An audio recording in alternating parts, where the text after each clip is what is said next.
Hello friends, ఈరోజు Jubilee హిల్స్లో కొలువుదీరిన శ్రీ పెద్దమ్మ తల్లి దేవాలయం గురించి తెలుసుకుందాం. శ్రీ పెద్దమ్మ తల్లి దేవాలయం 7 ఎకరాల విస్తీర్ణంలో విస్తరించి ఉన్నది. 1984లో హంపి విరూపాక్ష పీఠాధిపతులచే విగ్రహావిష్కరణ అనంతరం బాగా అభివృద్ధి చెందింది. ఆలయ విశిష్టత తెలుసుకోవాలంటే ఆలయ ప్రాంగణంలో ధ్వజస్తంభం వద్ద రూపాయి బిళ్ళ పడిపోకుండా నిలబడితే మనసులో అనుకున్న కోరికలు నెరవేరుతాయని భక్తుల నమ్మకం.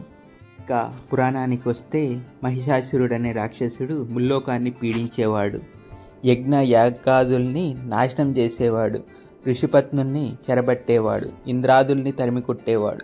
త్రిమూర్తులు కూడా ఈ దాటికి తట్టుకోలేకపోయారు. పాహిమాం అంటూ శక్తి స్వరూపిణి అయిన అమ్మవారిని ఆశ్రయించారు. మహిషాసురుడు సామాన్యుడు కాదు, బలవంతుడు, అందులోనూ మహాగర్వంతో విర్రవీగిపోతున్నాడు. మహాశక్తి ముందు రాక్షస శక్తి చిన్నబోయింది.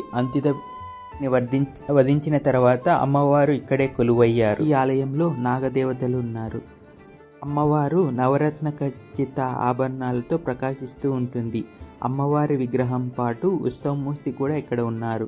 ఉత్సవమూర్తి ముందు ఉన్న శ్రీచక్రానికి ప్రతినిత్యం కుంకుమార్చనలు జరుగుతాయి. ఇక్కడ చెట్టుకి ముడుపులు కట్టి ఉండడం చూస్తారన్నమాట. మీరు హైదరాబాద్ వెళ్ళినట్టయితే తప్పకుండా శ్రీ పెద్దమ్మ తల్లి అమ్మవారిని దర్శించుకొని తరించండి. Thanks for watching. ఓ ఇండియా.